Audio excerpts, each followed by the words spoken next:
नमस्कार साथियों, काफ़ी बड़ी खबर है। फाइनली आप लोग का इंतज़ार समाप्त हो गई। काफ़ी दिन से आप लोग इंतज़ार कर रहे थे कि न्यूनतम मज़दूरी में संशोधन कब होगी, समान काम का समान वेतन कब तक देखने को मिलेगा। जो डाटा एंट्री ऑपरेटर के पद पे काम कर रहे हैं, तो कोई दूसरे विभाग में आउटसोर्सिंग पे काम करते हैं, तो दोनों में समानता क्यों नहीं देखने को मिलता है सैलरी में। काफ़ी बड़ी बदलाव जो है होने जा रही है बिहार में। देखेंगे बिहार गजट जो है प्रकाशित की गई है 27 दिसंबर 2025। और आप लोग को जानकारी के लिए बता दूं, लेबर कोड जो लागू किए गए थे सेंट्रल गवर्नमेंट की ओर से, 4 नए लेबर कोड लागू किए गए थे पूरे देश भर में। फाइनली जो है बिहार को 3 लेबर कोड पे मंजूरी मिला है। यहाँ पे समझ लेंगे 3 कौन-कौन से लेबर कोड की मंजूरी मिला है, और इससे काफ़ी सारे कर्मचारियों की सैलरी जो है बढ़ने वाली है। ईपीएफ, ईएससी और ग्रेजुएटी का लाभ, बोनस, अन्य काफ़ी सारे जो है बड़ी बदलाव होने जा रही है। आप लोग का मतलब जो सैलरी है वो इक्वल होने जा रही है। जैसे कोई भी पद पे अगर आप काम कर रहे हैं और सेम उसी पद पे कोई सरकारी कर्मचारी काम कर रहे हैं, तो उससे कुछ ही कम आप लोग को सैलरी देखने को मिलेगा, लेकिन एक तरह से इक्वल आप लोग को सैलरी देखने को मिलेगा। फाइनली यहाँ पे ऑफिशियल लेटर आ गई है, इसके बारे में आप डिटेल से समझ लेंगे। आप लोग का इंतजार जो है फाइनली 8-10 सालों के बाद ये समाप्त हुई है। काफ़ी दिन से जो है आप लोग झेल रहे हैं कि समय पे सैलरी नहीं मिल रहा है, समय पे जो है सैलरी पुनरीक्षण नहीं हो पा रही है, विभाग जो है समय पे सैलरी नहीं देती है, अन्य काफ़ी सारे समस्या थी आउटसोर्सिंग का। फाइनली आप लोग का ये इंतजार अब समाप्त हो गई है। बिहार गजट में जो प्रकाशित की गई है, इसको हम बाद में डिस्कशन करेंगे। सबसे पहले समझ लेंगे सेंट्रल गवर्नमेंट की ओर से जो 4 नए लेबर कोड लागू किए गए थे, तो कौन-कौन से नए लेबर कोड लागू किए गए थे और बिहार को उसमें से कौन-कौन से लेबर कोड पे मंजूरी मिला है, इसके बारे में डिटेल से आप लोग समझ लेंगे। इस वीडियो को ध्यानपूर्वक समझ लेंगे और अपना जो भी अधिकार है इसके बारे में समझ लेंगे। ये 45 दिनों के बाद जो है आप लोग का सैलरी में जो है आप लोग देखेंगे तो दुगुना बढ़ोतरी होने वाली है। जो भी कर्मचारी होंगे सभी की हम बात करते हैं। तो चलिए सबसे पहले समझ लेंगे सेंट्रल गवर्नमेंट की ओर से जो 4 नए लेबर कोड लागू किए गए थे, तो कौन-कौन से 4 नए लेबर कोड है।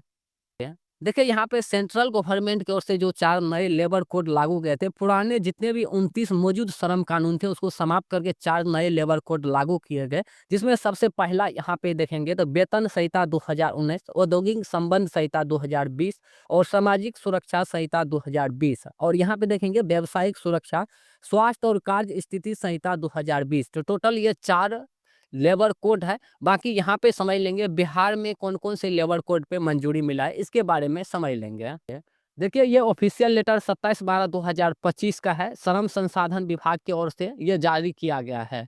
कल ही ये लेटर प्रकाशित की गई है और ये गजट जो प्रकाशित की गई इस पे हम बाद में डिस्कशन करेंगे।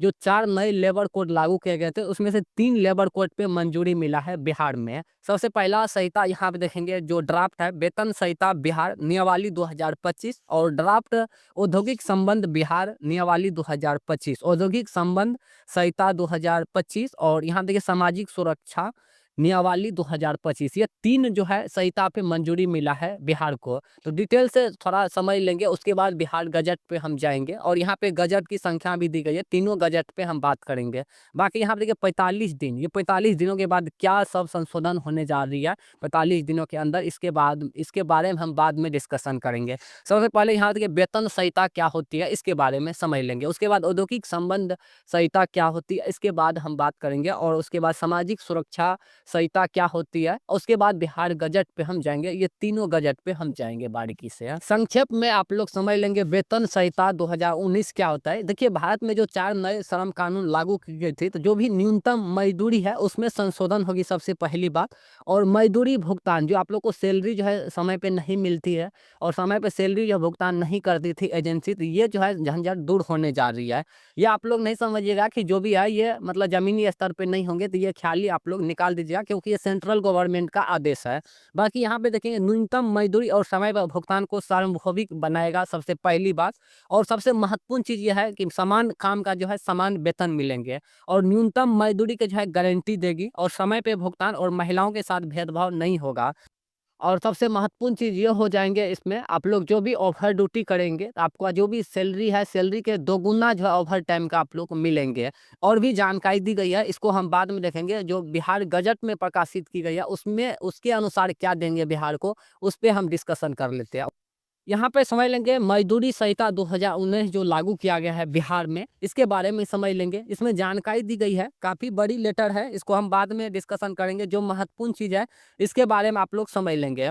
सबसे ऊपर में आ जाएँगे, यहाँ देखिए बिहार गज़ट साधारण है, बिहार सरकार द्वारा प्रकाशित की गई है और ये देखेंगे श्रम संसाधन विभाग, ये ऑफ़िशियल आप पोर्टल से भी डाउनलोड कर सकते हैं, कल ही प्रकाशित की गई है।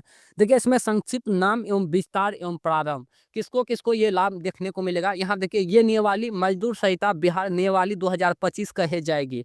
इसका विस्तार संपूर्ण बिहार राज्य में होगी। ये राजपत्र में प्रकाशित होने की तिथि से लागू होगी और ये राजपत्र में जो है प्रकाशित जो होगी वो 45 दिनों के बाद, 45 दिन का समय ये इसलिए माँगा गया है क्योंकि इसमें जो भी संशोधन किया गया, जो भी लाभ दी जा रही है कर्मचारियों को, अगर उसमें अगर आप लोग संतुष्टि नहीं है तो आप ईमेल कर सकते हैं। जानकारी दी गई है, आप ईमेल पे जो आप अपनी जो भी समस्या है और इसमें अगर आपको असमानता और भी कुछ देखने को मिलता है तो आप 45 दिन तक जो है इस पे ऑब्जेक्शन लगा सकते हैं। अगर वो ऑब्जेक्शन सही रहेगा तो फिर से इसमें संशोधन होके जो है राजपत्र में फाइनल जो है आप लोग को जो न्यूनतम मजदूरी बढ़ोतरी होकर आएंगे वो राजपत्र में 45 दिनों के बाद छप के आ जाएंगे।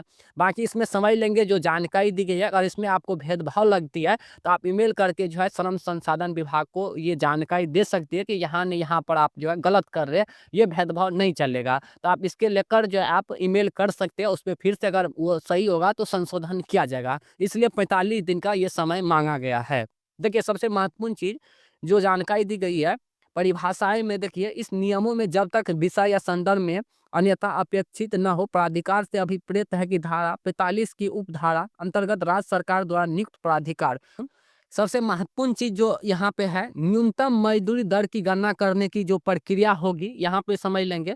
धारा 6 की उपधारा 5 के प्रयोजन के लिए न्यूनतम मजदूरी की दर निम्नलिखित मानदंडों को ध्यान में रखते हुए दिन के आधार पर तय की जाएगी।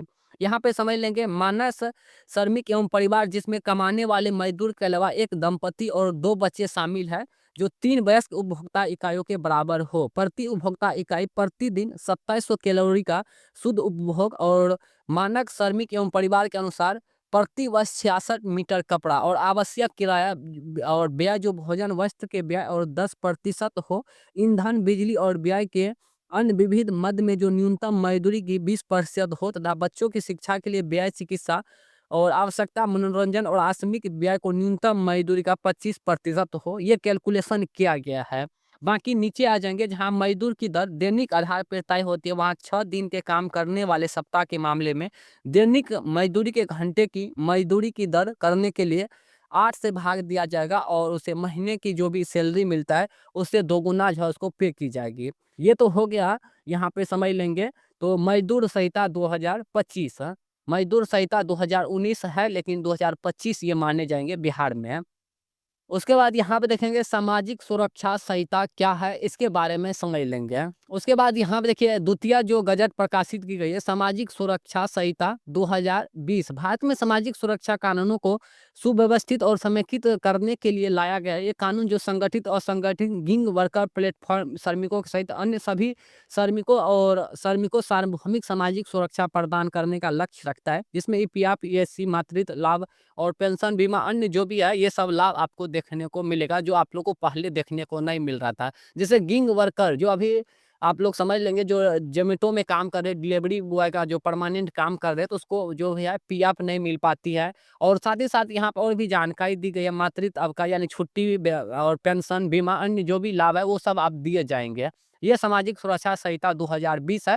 बाकी आप बिहार गजट को आप डिटेल से 2 घंटा 3 घंटा समय निकाल करके पढ़ेंगे, अगर आप महत्वपूर्ण समझते हैं इसको तो आप उसको पढ़ सकते हैं। बाकी यहाँ पे ये जानकारी साफ तौर पर आप समझ लेंगे संक्षेप में, क्योंकि आगे काफ़ी बड़ी वीडियो हो जाएंगे। इतना समझ लेंगे 45 दिन को समय दी गई है और 45 दिनों के बाद जो आप लोग को जो न्यूनतम मजदूरी है उसमें बढ़ोतरी की जाएगी। जैसे आप कोई समान पद पे काम कर रहे हैं और किसी विभाग में सरकारी कर्मचारी उसी पद पे काम करते हैं तो दोनों को असमानता हो जाती है सैलरी देखने को, लेकिन ऐसा अब नहीं होगा। सभी का इक्वल जो है मतलब सैलरी देखने को मिलेगा एक तरह से, ठीक है। न्यूनतम मजदूरी में काफ़ी बढ़ोतरी की जाएगी और जो भी ओवर ड्यूटी करवा देते हैं, तो उसको जो है दोगुना रुपया पे करना होगी और भी अन्य तमाम तरह की जानकारी दी गई है। अब बिहार गज़ट को अगर आप धीरे से पढ़ना चाहेंगे तो पढ़ सकते हैं, बाकी हम धीरे-धीरे स्क्रॉल कर रहे हैं।